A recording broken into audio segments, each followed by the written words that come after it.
So you want to know how to play a hybrid prot warrior in PvP? Well, this is some of the funniest stuff I have ever seen, and probably till the end of Legion, this is going to be the funniest stuff on the planet. Prot warrior in PvP right now is literally the fun in the game. Like, I am playing a warrior in Legion just because of this. And just to put it in perspective here, we're going to be going over your rotation, we're going to be going over your glyphs, we're going to be going over your talents, your stat priority for the hybrid prot warrior, and I'm going to be teaching you, trying to teach you with the process of my hands and the screen to kind of back it up as to the mechanics around why prot warriors are so dangerous in PvP.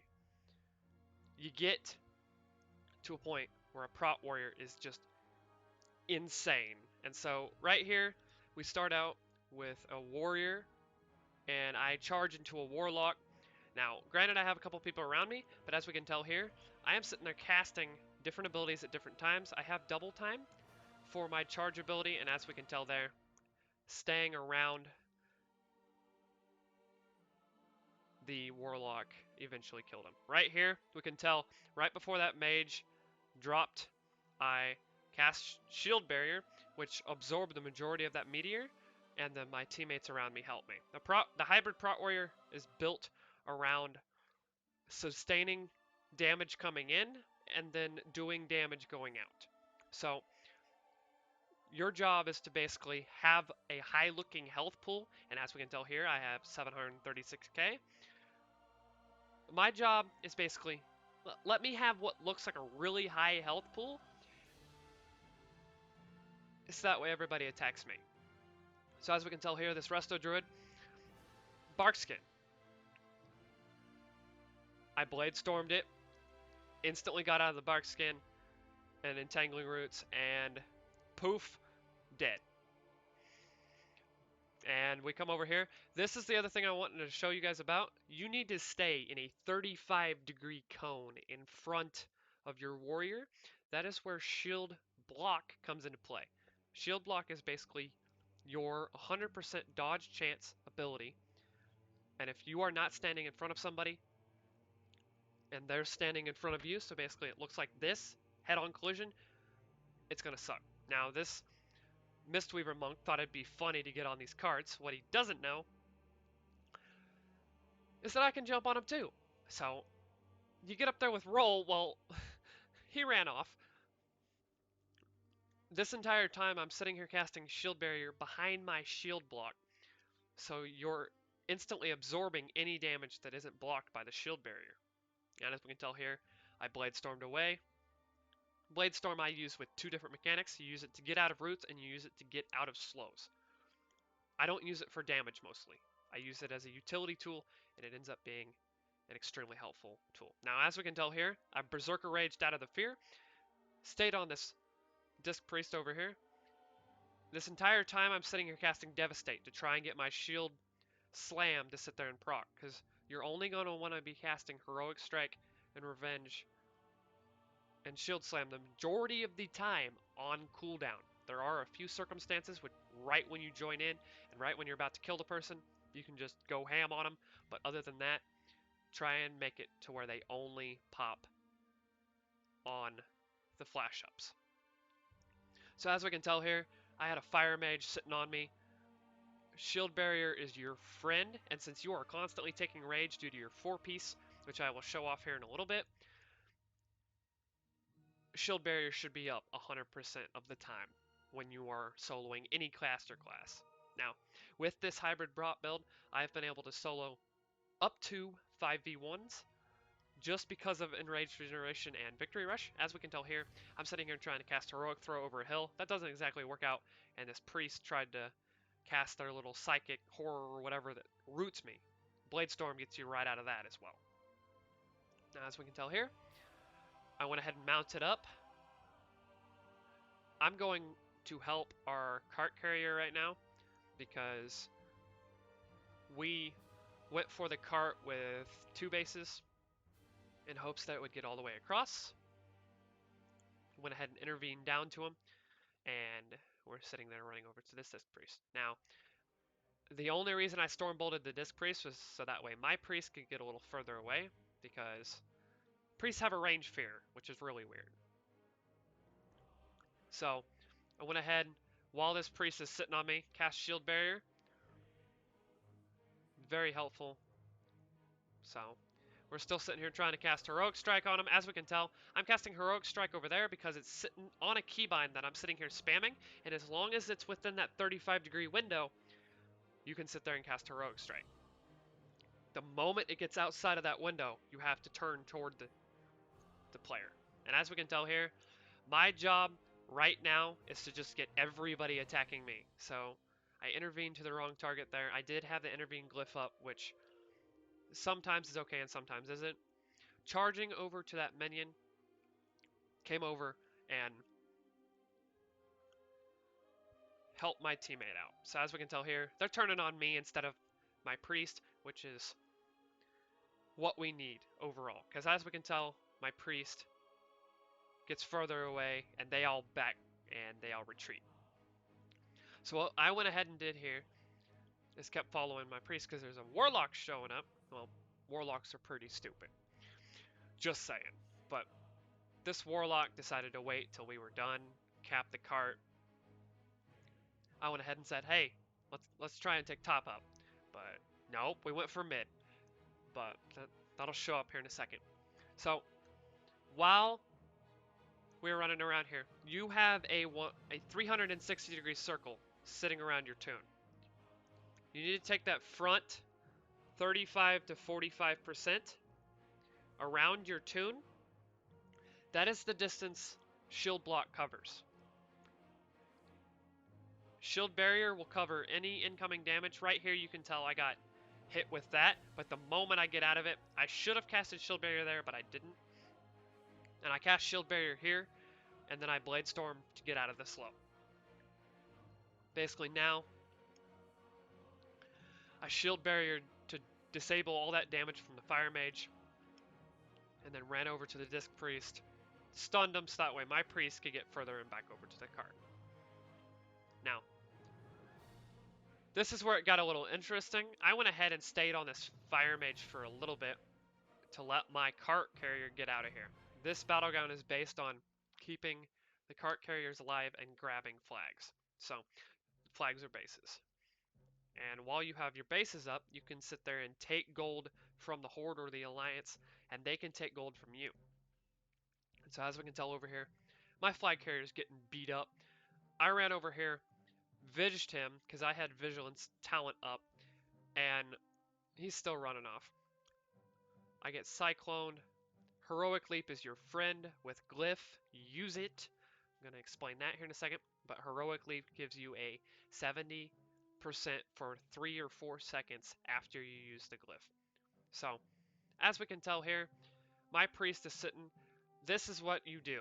So as we can tell, that rogue behind me, I casted Shield Wall, and then I instantly cast Shield Block. That's going to negate almost all damage coming from all sources. Because then you're going to cast Shield Barrier behind it, and then you're no longer taking damage. Still sitting here with the priest. I charge over to the warrior that casts Die by the Sword. While Die by the Sword is up on warriors, you can't do any damage to them. And then deep wounding on the rogue, so they can't re-stealth. So basically, as we can tell here, I'm still doing quite a bit of damage, but as we can tell, I've only died once right now. And that death was due to a lot of people around me. So, right now, we notice my cart carrier died, and my mouse decided to freak the heck out and not click it. So we have all these people around. There are a couple of my teammates with me, but I feared the mage and let them all run off. This is basically where shield barrier comes in handy. So right there, I'm going to get out of here. And once again, I didn't cast shield barrier. Shield Barrier is your friend behind Fire Mages. I can solo Fire Mages just as easily doing this, as we can tell here. This Fire Mage just dies. This is why Prot Warriors are insane. Deep Wounds did the majority of that damage right there, because Deep Wounds is a massive dot. Most people don't understand that. That's what kills people with Prot Warrior. And this is why I run the hybrid crit mastery build that I run. So as we can tell here, we had a couple people in mid helping me out, but this warrior's sitting there stunned. Intervene recharge for an instant shield slam proc, because the 4-piece or the 2-piece for a warrior is after you charge. Shield slam deals 50% increased, has a 50% chance to have a critical strike chance. So you're going to want to use that mostly on CD, because it doesn't matter if you have Warbringer, Double Time, or Juggernaut. If you cast 2 charges, so if you charge charge Shield Slam, both of those Shield Slams are going to have the 50% increased chance to crit. As we can tell here, I picked up the cart when my friend died. This time it actually worked. Shadow Force from a Warlock went off, but since I was in Bladestorm, I did not get feared. And I'm sitting here trying to run through mid. This is where warriors are completely indestructible. So I did Vish my Shadow Priest sitting there with me, but as we can tell, I get really low on health here. Well, Shield Barrier just saved me. So what people don't understand here, and I've been asked this a couple times, Shield Barrier will literally negate all magic damage. All damage coming from any caster is negated with Shield Barrier.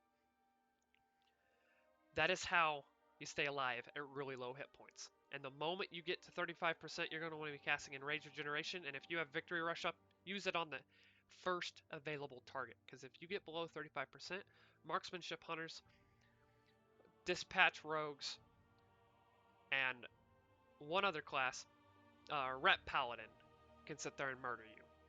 And I'm not for certain the percentage with Death Knights, but I'm pretty sure their Soul Reaper is 35% as well. So as we can tell here, I win, but that clutch cart was just extremely insane, and that was pretty much the end of that. So let's go ahead and kick it over to Live WoW, and as we can tell here, I'm currently in DPS spec, but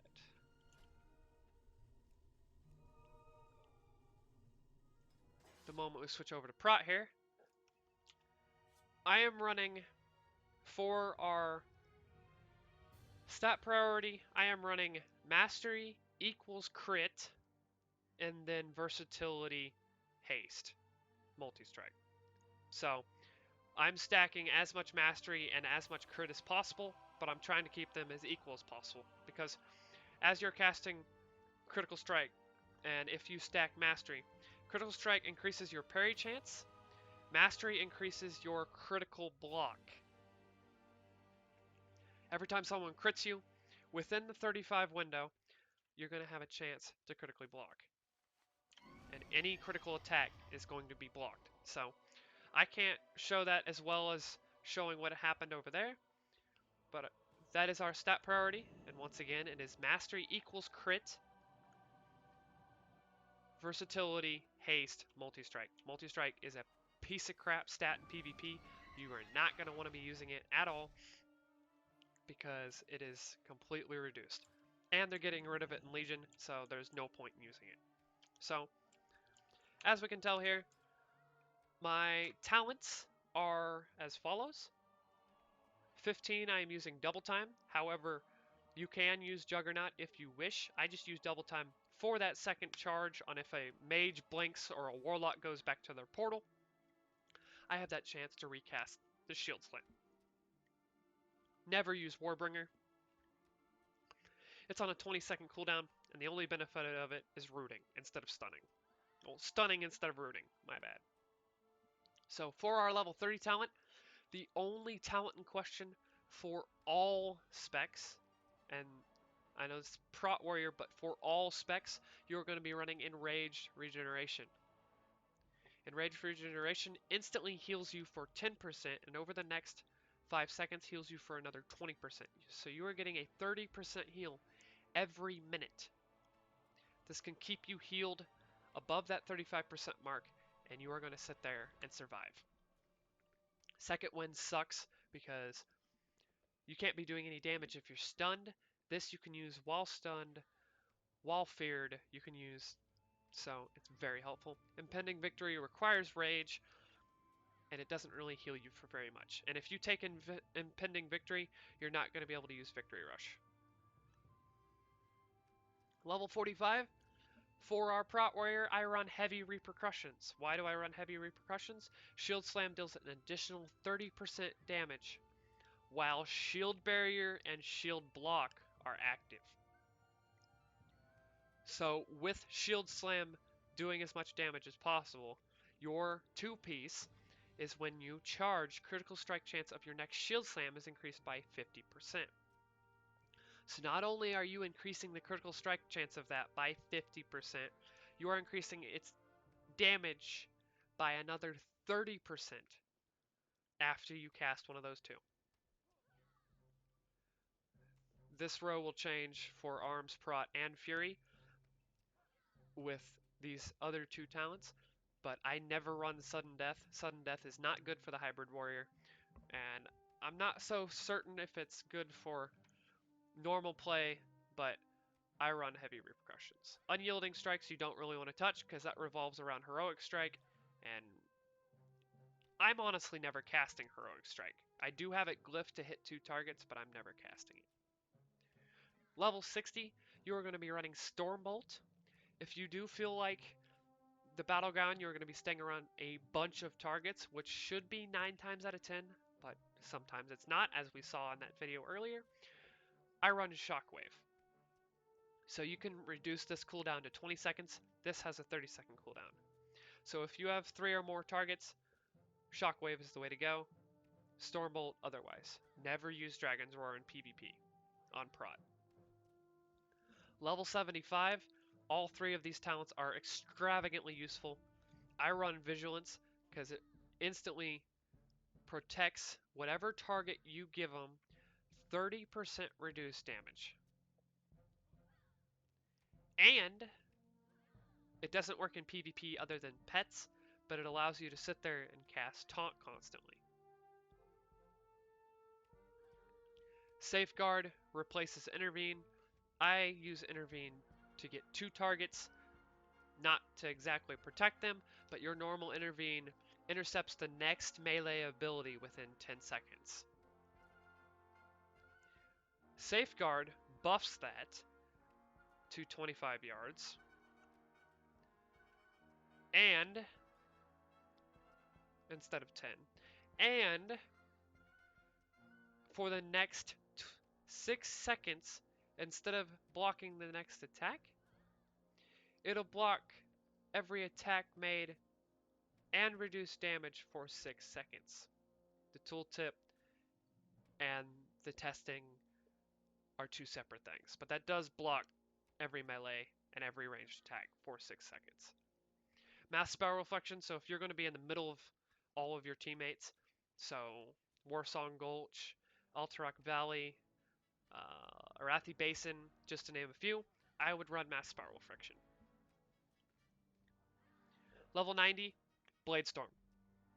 If you aren't running Bladestorm, you're doing something wrong. And why do I say that? Well, Bladestorm gets you out of anything. It keeps you out of everything. Bladestorm is your #1 priority. I use it as a mobility and a damage.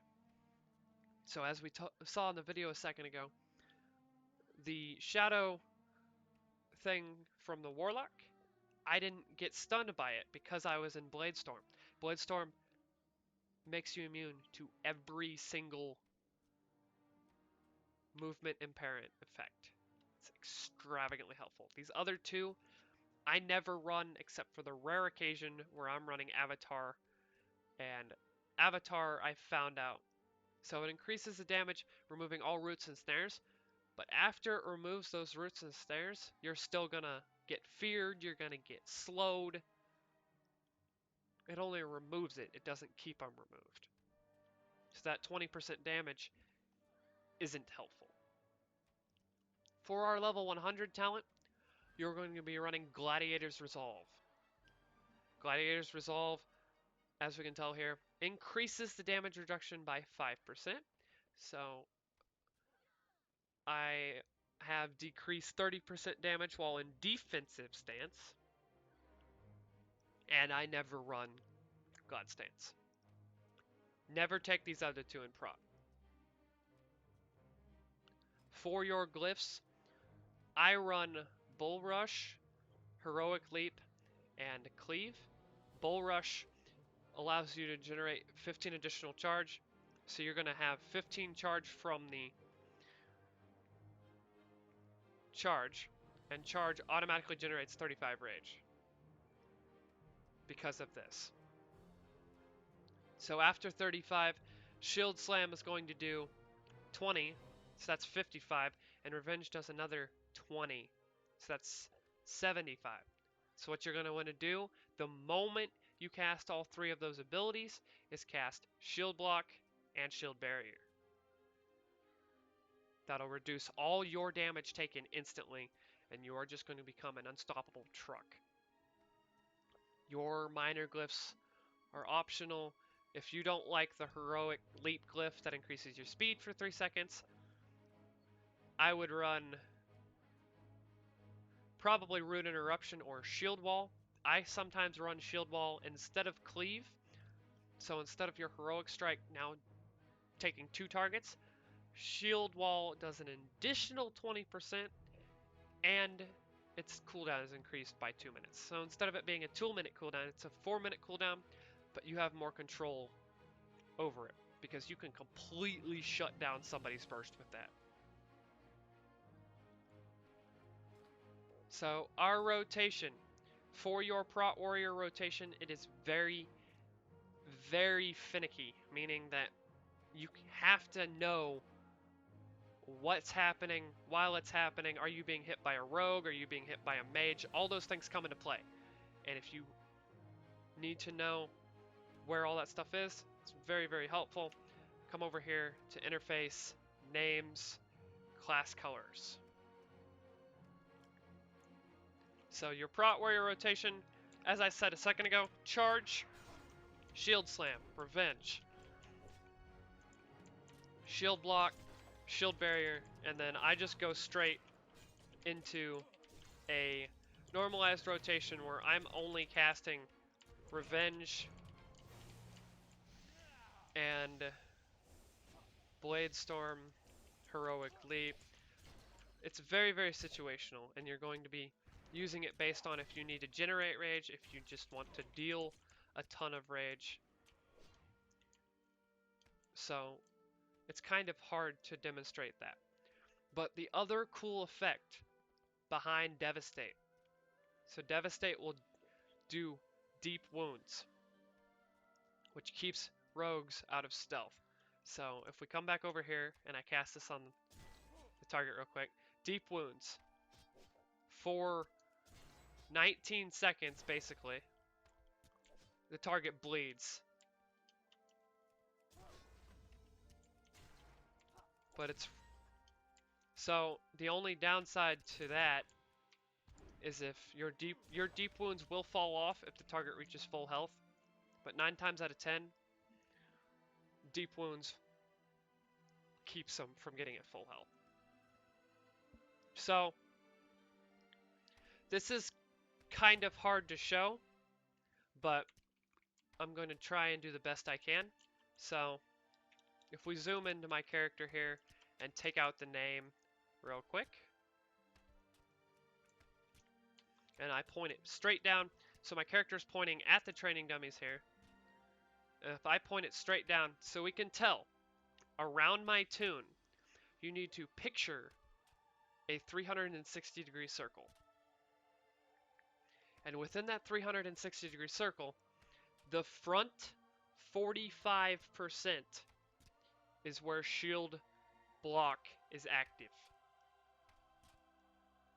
The back resting percent, so all this stuff behind your toon, everything back here, a rogue can hit you, anything will hit you for max damage other than shield barrier being up. Your shield block reduces all attacks. So if we were to come over to one of these training dummies, we can tell this will not block shield block. This will block shield block from this guy, and if you turn just barely to your left, you're now blocking from both of these guys. So if we wanted to block all three, you'd be standing right here. And another interesting fact that you need to know now, and this is going to be the last one before I wrap this up, you need to be able to cast everything on the move. I didn't learn how to keybind until Miss Pandaria, and I feel extremely bad saying this, but I used to be a clicker. The moment I learned how to keybind, I became a better PvPer, because there's a difference between sitting here and clicking on every single ability and doing this, or doing this, and being able to run around your toon or around your target in this case, and that target can be running all over the place, and sorry for people with motion sickness, but if you are not constantly moving, dealing damage to people, you can die. And with the amount of CC and things nowadays, it's important that you have every key bound. Thank you guys for watching. I hope you learned a little bit about your Prot Warrior today and how my hybrid build helps me survive. Have fun playing your Prot Warrior until Legion.